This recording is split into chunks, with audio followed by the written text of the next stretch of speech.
Hello friends, இன்னைக்கு நம்ம வீடியோவில் இந்த ஃபேப்ரிக் ஃப்ளவரை எப்படி ரெடி பண்ணுறதுன்னு பார்க்கலாம். இதை நீங்கள் ஃப்ராக்குக்கு ப்ளவுஸோட பேக் சைடு கிளிப்பு பேண்டு எதில் வேணால் அட்டாச் பண்ணிக்கலாம். இப்போது இந்த டிசைனை ரெடி பண்ணுறதுக்காக நான் 3 இன்ச்சு நீளமும் 3 இன்ச்சு அகலமும் இருக்க மாதிரி 7 பீஸ் எடுத்திருக்கேன். சுடிதார் தைச்சிட்டு மீதி சைடில் எக்ஸ்ட்ரா துணி இருக்கும்ல, அந்த எக்ஸ்ட்ரா துணியில் தான் நான் இந்த பீஸை கட் பண்ணி எடுத்திருக்கேன். இப்போ நம்ம ஒரு பீஸாக ரெடி பண்ணலாம். ஃபஸ்ட்டு ராங் சைடு பக்கமாக உள் பக்கமாக இருக்கிற மாதிரி இது மாதிரி மடிச்சுக்குங்க. இந்த ட்ரையாங்கிள் ஷேப்பில் மடிச்சுட்டு அதையே இன்னொரு மடிப்பு இப்படி மடிச்சுக்குங்க. இப்போது மடித்ததையே இன்னொரு முறை இது மாதிரி மடிச்சுக்குங்க.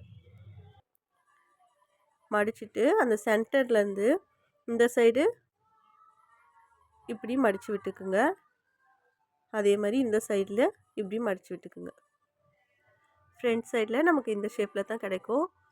இதை நீங்கள் திருப்பி பார்த்தீங்கன்னா இந்த மாதிரி எக்ஸ்ட்ரா இருக்க கிளாத்தை வந்து நம்ம ஸ்ட்ரெயிட்டாக ஒரு கோடு போட்டு கட் பண்ணி விட்டுக்கலாம். இது மாதிரி கட் பண்ணி விட்டுக்குங்க.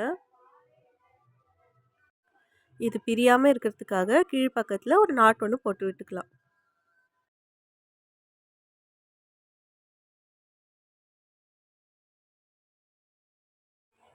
இதே மாதிரியே நம்ம எல்லா பீஸையும் ரெடி பண்ணிக்கலாம். இப்போ அடுத்த பீஸ்லேயும் இதே மாதிரி ட்ரையாங்கிள் ஷேப்பில் இப்படி மடிச்சுக்குங்க.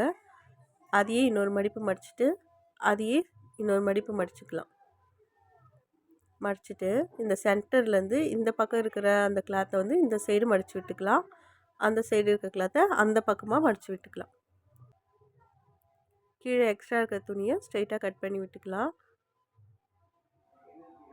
கட் பண்ணி விட்டுட்டு இது பிரியாமல் இருக்கிறதுக்காக இதுலேயும் ஒரு நாட் போட்டுக்கலாம்.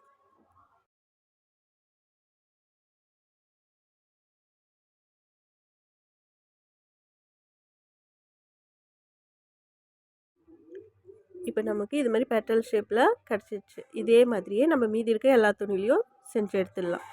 இப்போ எல்லா துணிலையும் செஞ்சதுக்கு அப்புறமா இப்போ கீழே வந்து ஒரு நாட் போட்டிருக்கல, அந்த பக்கத்து வழியாகவே ஒன்றோட ஒன்று இது மாதிரி கோர்த்து எடுத்துக்குங்க. நம்ம 7 பீஸ் பண்ணியிருக்கலாம், அந்த 7மே இது மாதிரி கோர்த்துக்கலாம்.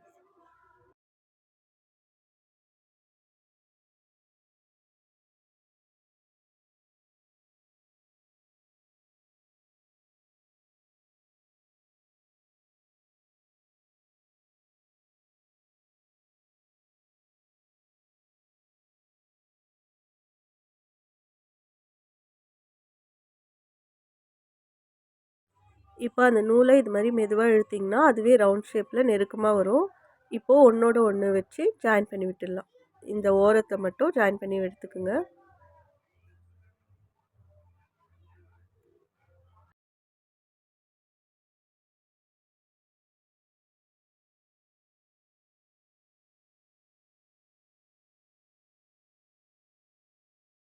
இப்போ நம்மக்கிட்ட இருக்கிற மீதி இருக்கிற துணிலேயே இது அழகாக நம்ம ஒரு பூ டிசைன் தைச்சி எடுத்துட்டோம்.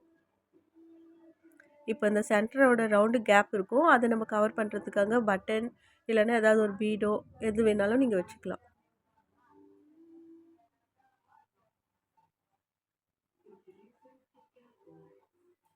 இதை நீங்கள் வந்து சாரியோட பேக் சைடில் வைக்கலாம், ஃப்ராக்குங்களை தைக்கலாம், வெஸ்டர்ன் ட்ரெஸ் தைச்சிங்கன்னா அங்கே சைடில் வைக்கிறதுக்கு தைக்கலாம், இல்லை ஒரு கிளிப்பில் வச்சு நீங்கள் அட்டாச் பண்ணலாம், ஒரு பேண்டில் வச்சு அட்டாச் பண்ணிக்கலாம்.